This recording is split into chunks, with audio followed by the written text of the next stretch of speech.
할렐루야.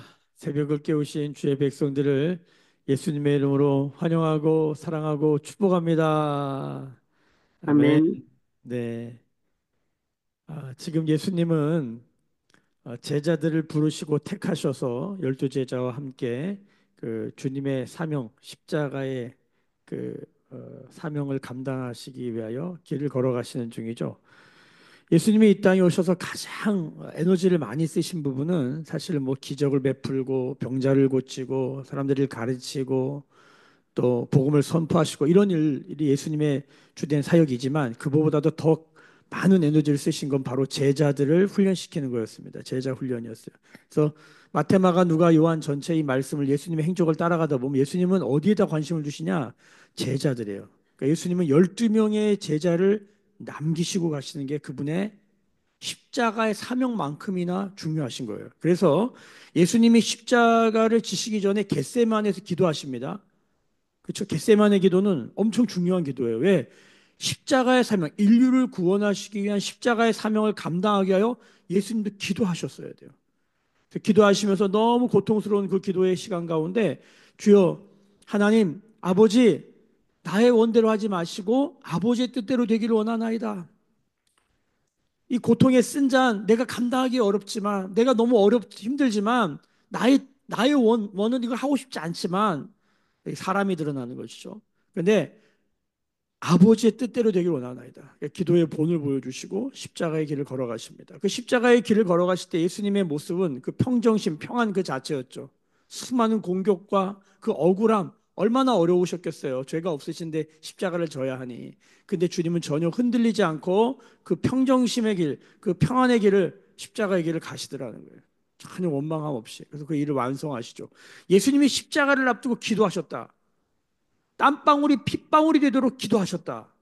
예수님이 이렇게 기도하신 적이 없어요. 근데 딱 한 번 이것과 동일하게 어디서 밤새도록 기도하시냐면 겟세마네 기도의 수준으로 기도하시냐면 열두 제자를 선택하실 때 성경에 보면 밤이 맞도록 기도하셨다고 기록되어 있어요. 예수님 평소에 기도를 많이 하신 분이지만 이렇게 기도의 힘을 밤새도록 했다. 땀방울이 핏방울이 되도록 기도했다. 이건 딱 두 번이거든요. 십자가 앞에서 그리고 제자 선택할 때. 이건 무슨 말입니까? 제자 선택이 그만큼 중요하다는 거예요. 그래서 예수님의 행적 모두는 예수님이 무슨 일을 하신다. 그럼 우리 성경에는 안 나오지만 뭐를 상상하셔야 되냐면 예수님이 하시는 모든 일 그 주변에는 항상 제자들이 붙어 있다는 걸 항상 같이 염두에 두고 성경을 읽어야 돼요. 응? 병자를 고치신다. 그 병자와 예수님과의 대화 그것만 보면 안 돼요. 요한복음 같은데 요한복음 4장에 사마리아 여인과의 대화에 그것을 예수님의 제자들도 함께 거기서 예수님의 제자들이 갔다가 돌아오잖아요. 그걸 기록해 놨잖아요. 그걸 다 예수님의 제자들이 보고 듣고 나누고 있는 것이거든요. 예수님의 제자들이 그 상황의 주변에 있다는 걸 잊으면 안 돼요.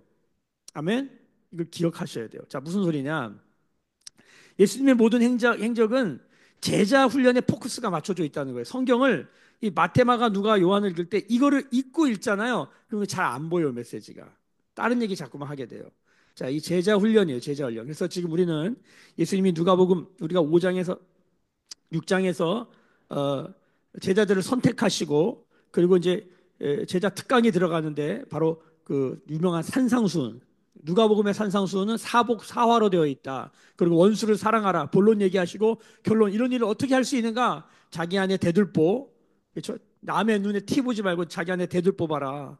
그리고 말씀을 듣고 가만히 있는 게 아니라 말씀 듣고 행해라. 그래서 그래야 그 믿음이 반석 위에 세운 것이 된다. 이거 얘기하시고 그리고 어제 말씀에 이제 두 사건이 나오는 기적이 나오는 것이죠. 그 유명한 백부장의 믿음을 보시고 나인성 과부의 아들을 살리시면서 모든 원수와 같은 그 민족의 원수 또 이방인 부정한 것 그 원수와 부정한 것 그 한가운데 가셔서 그들의 믿음을 보시고 그들에게 하나님 나라를 실현하시는 것을 이제 이걸 다 뭐 누가 보고 있다고요? 제자들이 보고 있어요. 제자들이 보고 있어요. 자, 그 제자 중에 그 제자의 길을 감에 있어서 예수님의 그 제자의 길, 예수님의 길이라고 해도 돼요. 예수님의 길을 준비했던 사람 있죠. 그 유명한 세례 요한. 다른 말로 예수님의 길은 십자가예요. 예수님의 길은 뭐예요? 제자 훈련이에요. 이렇게 말할 수 있는 거예요.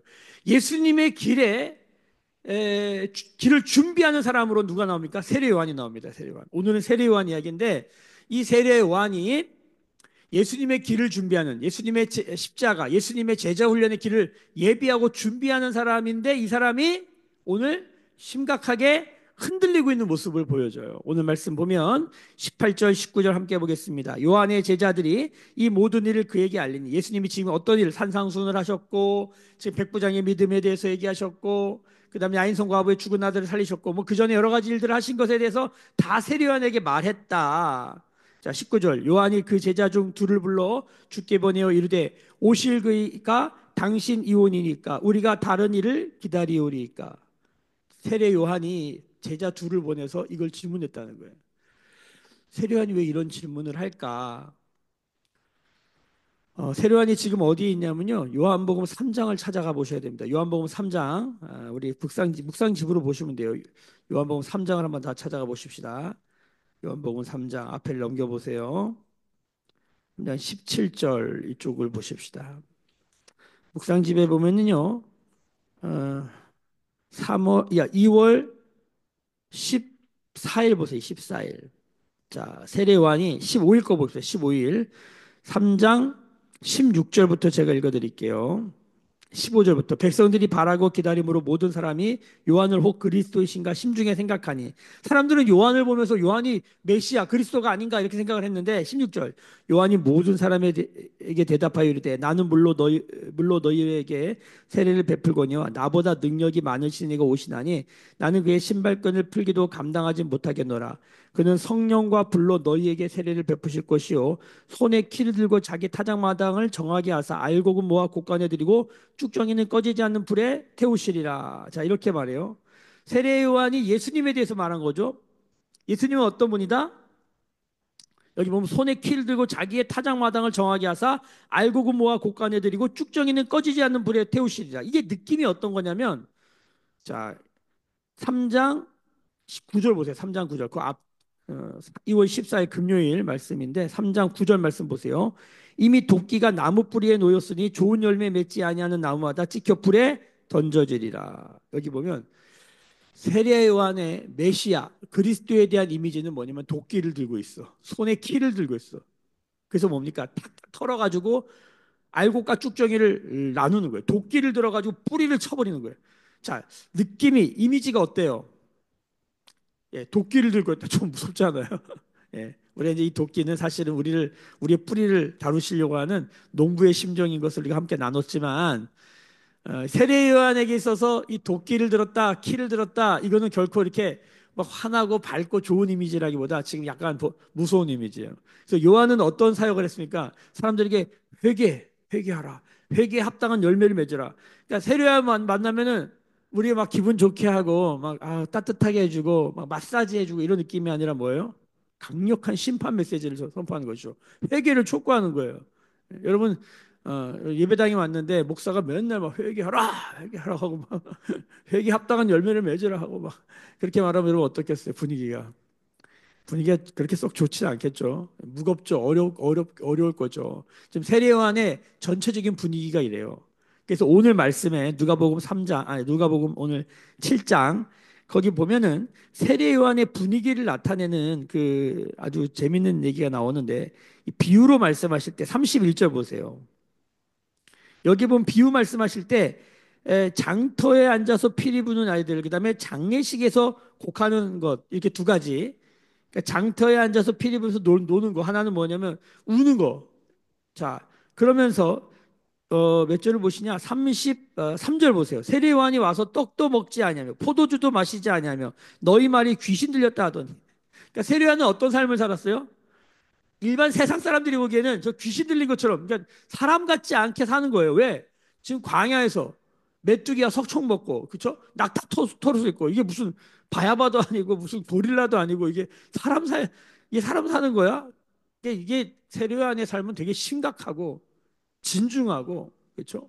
사람들에게 회개를 선포하고, 그리스도의 이미지는 도끼 들고 키 들고 있고 막 이런 느낌이에요. 그러니까 사람들이 보기에는 전혀 흠모할 만한 것이 없는, 그렇죠? 세례요한의 이 분위기, 왜 그런 분위기? 메시아를 그렇게 생각했기 때문이에요. 자, 우리가 하나님을 어떻게 생각하느냐가 그 사람의 라이프 스타일입니다. 우리의 신관이 우리의 신관이 우리의 라이프 스타일이에요. 제가 인도 얘기를 종종 하잖아요. 인도에 갔더니 카라라고 하는 신을 믿는데 그 신 자체가 더러워. 그러니까 삶이 어떻게 해요? 더러워요. 우리의 심 중에 돈이 신이잖아요. 그의 라이프 스타일은 돈만 따라다닙니다. 모든 걸 돈을 기준으로 살겠죠. 그렇죠? 우리의 마음에 어떤 게 신이냐? 그렇죠? 거꾸로 뒤집으면 우리가 지금 살아가는 삶의 모습을 보면 우리가 뭘 믿는지가 드러나는 거예요. 그래서 믿음은 보이는 거예요. 숨길 수가 없는 거예요. 그러니까 하나님을 믿는다고 하면서 하나님의 말씀의 가치는 전혀 이루지 아니하고, 그러니까 이스라엘 백성들이 하나님 나라의 선민이라고 하면서 라이프 스타일 보면 바알과 아세라를 섬기고 있어. 그럼 그들의 신은 바알과 아세라예요. 그러니까 하나님과 바알과 아세라를 겸하여 섬기는 거예요. 그러니까 이 시대의 상이 바로 그거였죠. 하나님의 말씀은 하나님 사랑, 이웃 사랑인데 이 가치와는 전혀 다른 길을 가고 있어요. 바리새인과 서기관들은 하나님을 얘기하는데 다른 길을 가고 있는 거죠. 제자란 그분이 하나님의 말씀하시는 그 길로 가는 거죠. 어,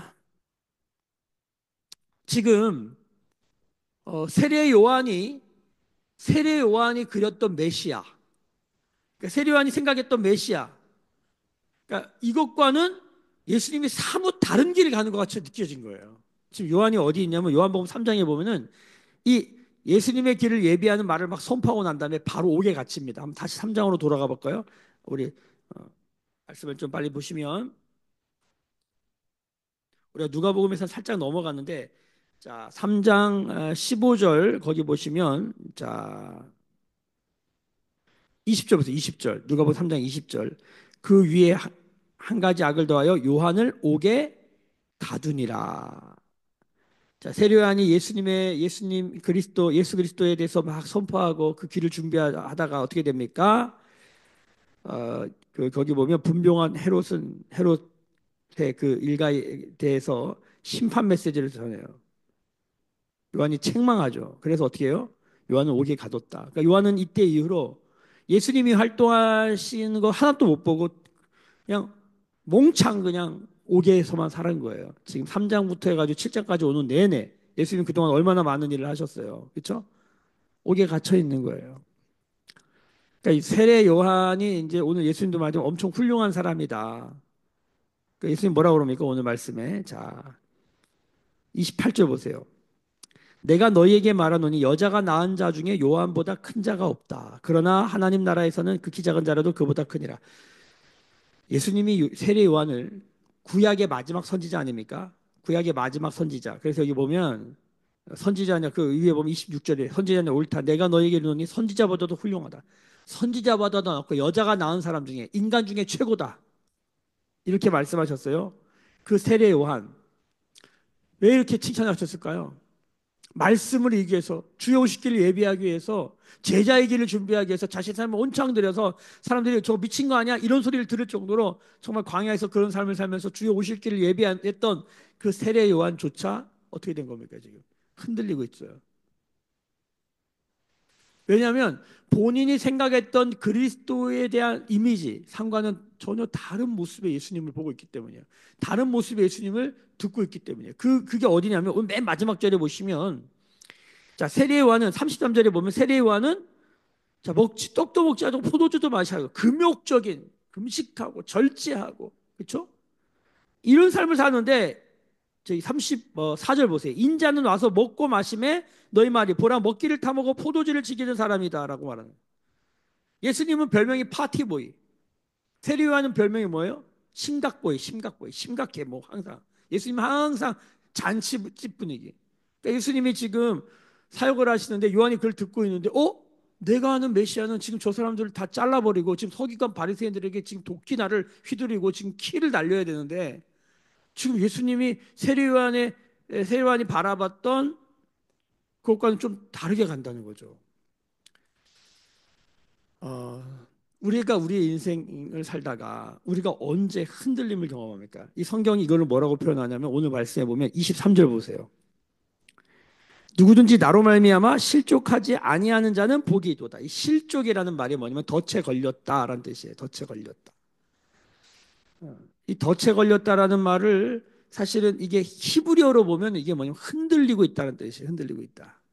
히브리어도 실주라는 단어가 나오거든요. 우리가 잘 아는 시편 121편에 하나님은 너를 지키시는 자 그 말씀하시면서 거기 뭐 이스라엘을 지키시는 이는 졸지도 아니하시고 주무시지도 아니하신다라고 말씀하시는 그 구절에 여호와께서 너를 실족하지 아니하게 하시며 너를 지키시니가 졸지 아니한다.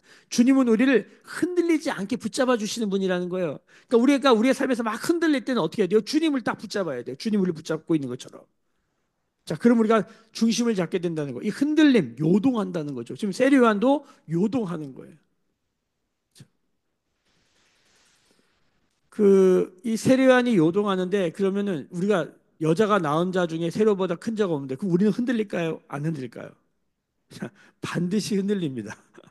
그러니까 예수를 믿고 안 흔들리는 게 아니에요. 절대로. 반드시 흔들립니다. 오히려 흔들리는 게 정상이에요. 그렇죠? 나무가 자라는데 흔들리지 않고 자라는 나무는 없어요. 다 흔들리면서 자라는 거예요. 흔들리나 꺾이지 아니하는 것이죠. 흔들리나 뿌리가 뽑히지 않는 거예요. 여름에 나무가 바람에 흔들리는데 태풍이 불어 흔들리는데 뽑히는 나무들은 다 뭐예요? 뿌리가 얕은 나무예요. 예수님을 뿌리 두고 있는 자는 흔들리긴 하여도 뽑히진 않고 꺾이진 않는 거예요. 아멘. 자, 중요한 거는 뭐냐면 우리도 흔들릴 수 있다. 세례요한도 흔들리는데 우리가 안 흔들리겠습니까? 그러니까 흔들리거든 낭망하지 마시고 예수 믿는 사람도 흔들려요. 근데 중요한 건 뭐냐면 오늘 말씀에 이런 말씀이 있습니다. 보세요.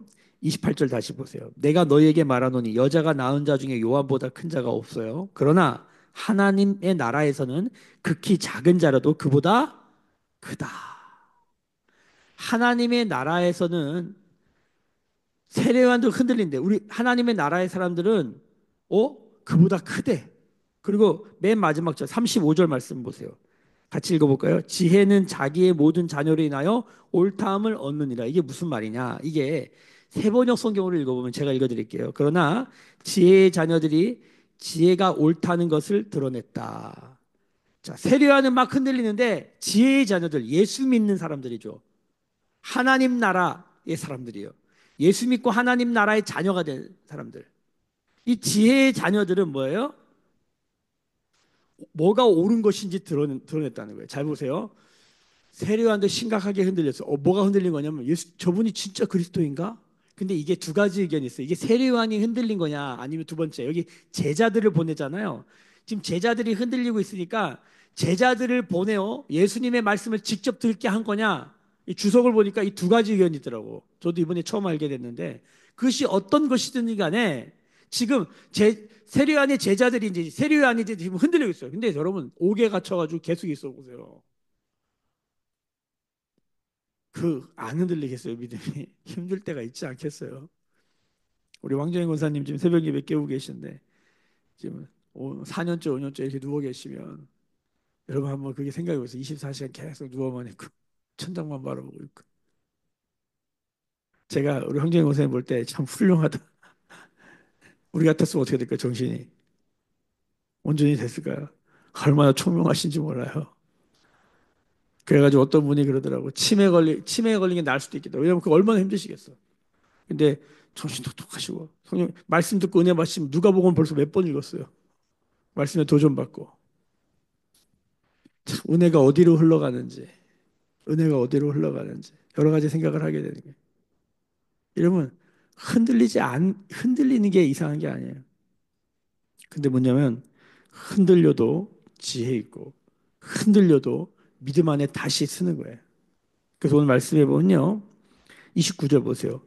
모든 백성과 세리들은 이미 요한의 세례를 받은지라 이 말씀을 듣고 하나님을 의롭다 하되 이렇게 말해요. 바리새인과 율법 교사들은 그의 세례를 받지 아니하므로 그들 자신을 위한 하나님의 뜻을 저버리고 있다. 그러니까 여러분 예수 믿고 흔들리는 게 이상한 게 아니라 이거를 이 실족이란 말을 어떤 분은 실망이라고도 표현하죠. 실망했다. 그러니까 하나님께 실망할 수 있다는 거 우리가. 어떤 사람만 하나님께 실망해요. 기대가 너무 큰 사람. 그래서 필립 얀시라는 사람이 하나님 당신께 실망했습니다는 두꺼운 책을 썼어요. 그 책의 내용을 보면은 이런 내용이에요. 세상 사람들은 하나님께 실망하지 않는다는 게 왜 기대를 안 하니까. 근데 하나님을 기대하고 하나님을 기다리고 하나님께 기도하는 사람들은 때로는 실망한다는 거예요. 왜? 하나님을 사랑하고 기대하니까. 실망한다는 것 자체가 사랑하고 기대한다는 거라는 거예요. 그렇죠? 기대가 큰 것만큼 크게 실망하겠죠. 지금 세례왕이 그러고 있다는 거예요. 흔들리고 있는 거죠. 근데 예수님께서 이것을 어떻게 바로잡아 주시니까. 그러니까 이게 무슨 뜻이냐면 제자가 제자의 길을 갈 때 실망할까 안 할까요? 실망한다. 세례요한도 실망한 우리도 실망 안 하겠어요. 근데 왜 실망하냐? 본인의 마음 안에 예수님에 대한 그리스도에 대한 어떤 그림이 다 있는 거예요. 여러분 그게 박살나야 되지 않겠어요? 그래서 온전한 예수님을 바라봐야지 우리가 흔들리지 않냐는 하나님의 나라를 붙드는 거 아니겠어요? 그러니까 내가 생각하는 예수, 내 기준의 예수, 그 자기 마음대로 예수님을 생각해. 그리스도인이 이래야 돼. 그러니까 예수를 믿는데 하나님과 하나님의 말씀과는 상관이 없고 자기가 생각하는 거. 그러면 이제 기독교가 샤머니즘 기독교, 불교적 기독교, 유교적 기독교, 이슬람적 기독교 뭐 별게 다 나오는 거예요. 그러니까 자기 느낌대로 예수를 믿어. 너무 많아요, 너무 많아. 성경이 뭐라고 말하는 지금 예수님을 생각도 안 해. 그 무슨 소리냐? 우리가 말씀을 만나면 우리 안에 예수님에 대한 그릇된 생각들이 박살이 나야 돼요. 성경이 보여주는 성경이 들려주는 그 예수로 우리 안에 채워져야 돼요. 그럼 우리 안에 어떤 일이 일어나야 돼? 우리 안에 그 그리스도에 대한 기준과 상이 어떻게 돼? 흔들려야 돼. 세례요한의 그 그리스도에 대한 이미지가 깨져야 돼요. 세례요한이 오개가 치면서 예수님에 대한 소식을 계속 듣는데 어떻게 해요? 마음이 흔들리고 깨지기 시작하는 거예요. 그럼 이게 좋은 걸까요? 나쁜 걸까요? 좋은 일이죠. 우리가 예수를 믿고 예수님을 기대하고 예수님을 바라보고 하다가 실망하고 좌절하고 넘어지고 흔들리고 자빠지고 그게 좋은 일일까 나쁜 일일까요?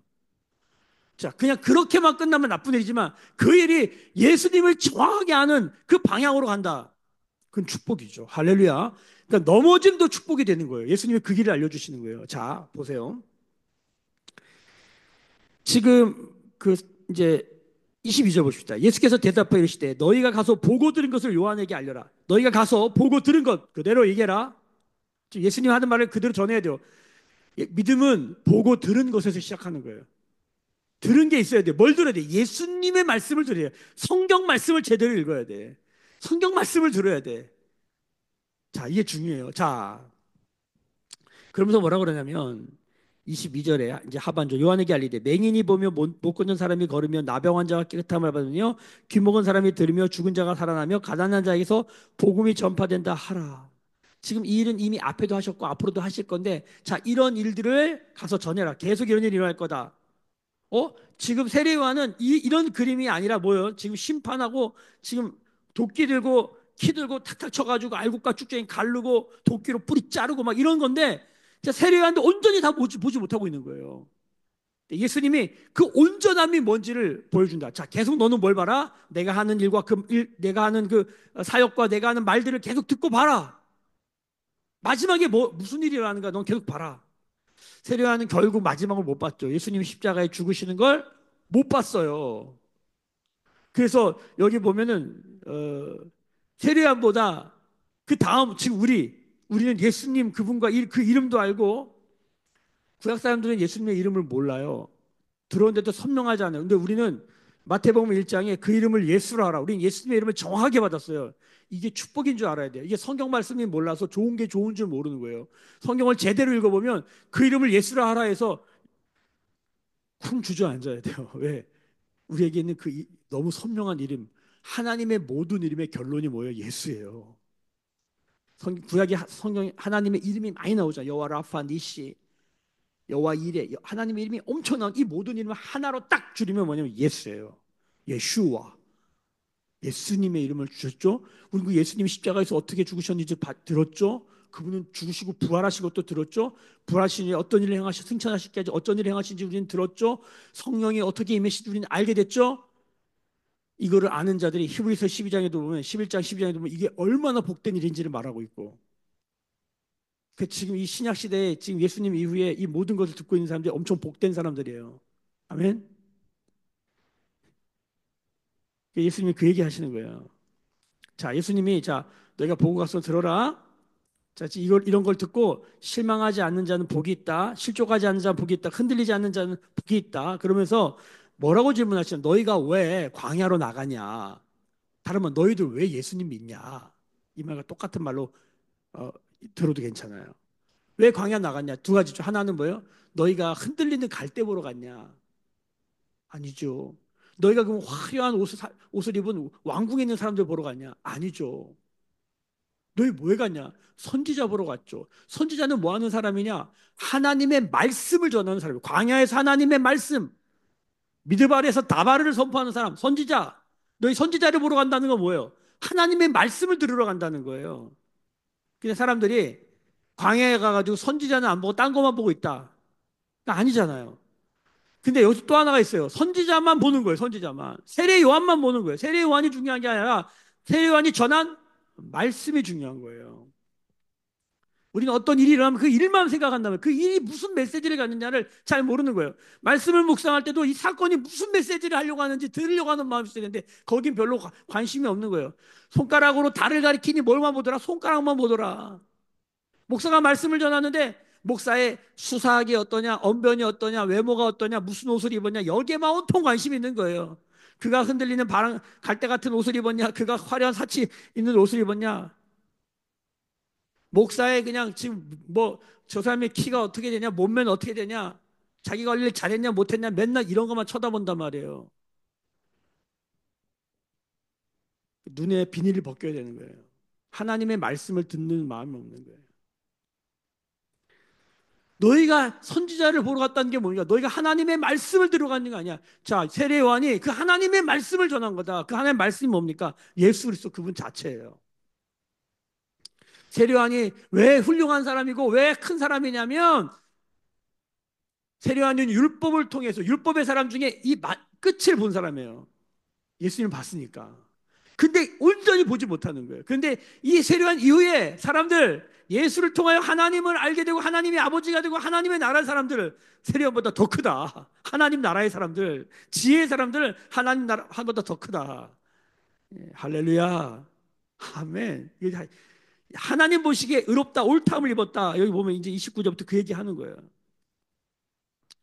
예수님이 세례요한도 축복하고 격려하시지만 지금 이를 통하여 제자의 길을 가는 사람들이 흔들릴 때 뭐를 바라봐야 돼요? 말씀을 들어야 돼요. 말씀을. 우리를 잡아줄 건 말씀밖에 없어요. 아멘. 아멘. 자, 그러면서 31절 보세요. 이 시대의 사람들을 무엇으로 비유할까? 비유는 뭐라 그랬어요?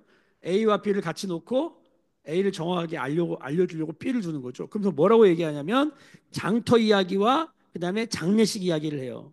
B를 춤추자 그랬더니 안 춰. 울자 그랬더니 안 울어. 그게 무슨 소리냐? 세례요한이 금식해라. 그때는 안 해. 그때 막 놀더니 예수님 하셔서 그러면 이제 춤추고 놀자 그랬더니 금식하자는 거야. 그 바리새인들이 그러고 있는 거거든요. 정말 청개구리죠. 반대로 가는 거예요. 왜 그렇게 할까요? 자신의 기준 때문에 자신. 그러니까 이게 어린아이냐 성인이냐의 차이가 뭐냐면요. 애들은 자기 기준이 강해. 어떤 거냐면 자기가 좋으면 다 좋은 거고 자기가 싫으면 다 싫은 거야. 그래서 제가 자주 말씀드리지만 아빠가 막 자기한테 잘해줘서 저해주면 아빠 너무 좋은 사람이야. 근데 아빠가 예를 들어서 뭘 못하겠어. 그러면 아빠는 나쁜 사람이야. 하나님이 좋냐 나쁘냐가 나의 기준이야. 내가 좋으면 좋아. 오늘 컨디션 좋아, 기분 좋아. 새벽기도하는데 기분 좋아. 그럼 하나님 좋으신 분이야. 근데 내가 기분이 나빠면 하나님도 나쁜 사람이야. 이 시대가 그렇다는 거예요. 뿌리가 안 바뀐 거예요. 뿌리가. 제자들도 똑같은 거예요. 세례 요한이 자신의 마지막 그 삶을 다 까발리면서 우리에게 교훈을 주고 있는 걸 기억하셔야 돼요. 세례 요한도 흔들린다. 세례 요한 안에도 그리스도에 대한 이미지가 한쪽으로만 돼 있어요. 도끼 들고 있는 모습. 그 도끼가 결국은 우리를 수술하기 위한 우리의 뿌리를 다루기 위한 무엇인데 그건 잘 못 보는 거예요. 여러분 우리 안에 진짜 하나님은 어떤 모습일까요? 제가 말씀드리자면 우리는요 이 바닥에 샤머니즘 그다음에 불교 샤머니즘이 몇천 년, 불교 1000년, 유교 500년, 세속주의가 한 3, 400년 강력한 세속이 그리고 그 위에 복음이 떨어진 거예요. 복음이 이걸 다 뚫고 들어가서 뿌리를 내려야 돼. 그때마다 우리 안에 어떤 우리를 막 그러니까 말씀만 아니면 그냥 살아주는데 말씀 때문에 그러니까 얼마나 힘든 게 있어요. 그때마다 우리 어떻게 지금 내 안에 뿌리 작업하고 계시구나. 그러니까 제자들이 예수님 따라가다 힘들어요. 좋긴 좋은데 힘들어. 이 느낌 아시겠어요? 예수님 너무 좋은데 예수님 기적도 베푸시고 능력도 해주시고 예수님 믿었더니 막 평안도 없고 예수님 믿었더니 막 그냥 은혜도 있고 예수님 믿었더니 막 응답도 있고 병도 고쳐지고 막 여러 가지 일들이라는데 예수님 믿었더니 힘든 게 많아. 은혜와 함께 고난을 주시는 예수님. 왜 그런 일이랄까? 여러분, 주님은 우리가 진짜 하나님의 자녀, 우리가 진짜 하나님의 나라의 백성들, 우리의 뿌리가 진짜 예수님께 있다 있는 그런 하나님의 사람 되기를 원하시는 줄 믿습니다. 아멘. 우리는 실족할 수밖에 없는 사람, 우리는 흔들릴 수밖에 없는 사람. 근데 우리는 어떻게 흔들리지 않을 수 있을까? 다 같이 시편 121편 보겠습니다. 시편 121편 읽고 마치겠습니다.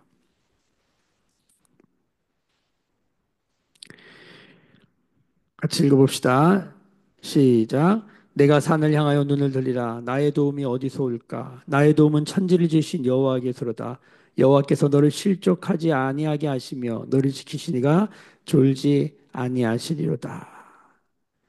졸지도 주무시지도 아니하신 주님 우리를 실족하지 않게 하신다. 하나님 붙들어야 돼요. 이게 무슨 소리냐면 자 오늘 말씀의 결론과 이렇게 합니다. 하나님이 춤추면 나도 춤추고 하나님이 우시면 나도 우는 거예요. 여러분 이게 우리 그리스도인의 제자의 길에 완성된 모습이에요. 기준이 바뀌는 거예요. 우리는 내가 울어서 하나님 울길 바라고 내가 기뻐서 하나님 기쁘길 바라잖아요. 근데 신앙은 뭐라고요?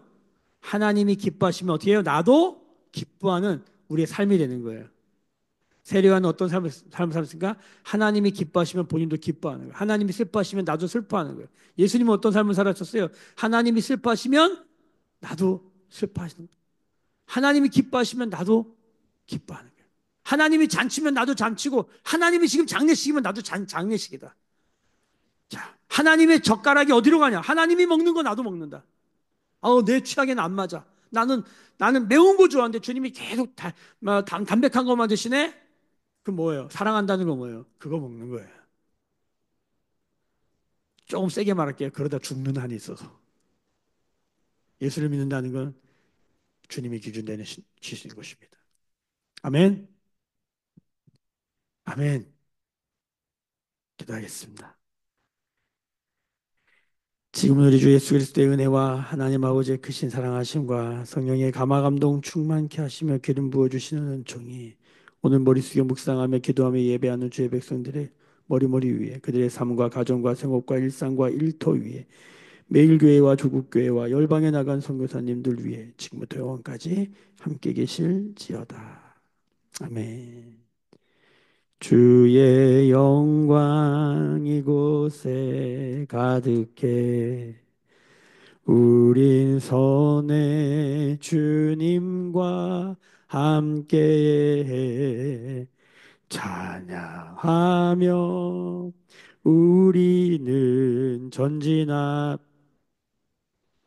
모든 열방 주 볼 때까지.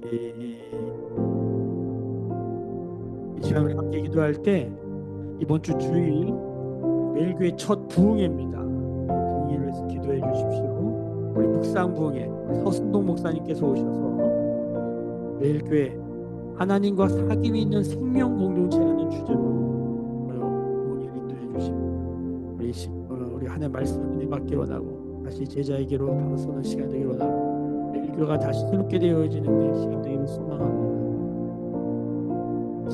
이 부분을 위해서 집중 기도해 주시기 바랍니다. 많은 분들이 함께해서 은혜 받을 수 있도록 도와주세요. 기름 부어주세요. 행하여 주세요. 같이 기도하며 나가겠습니다. 함께 기도하시겠습니다.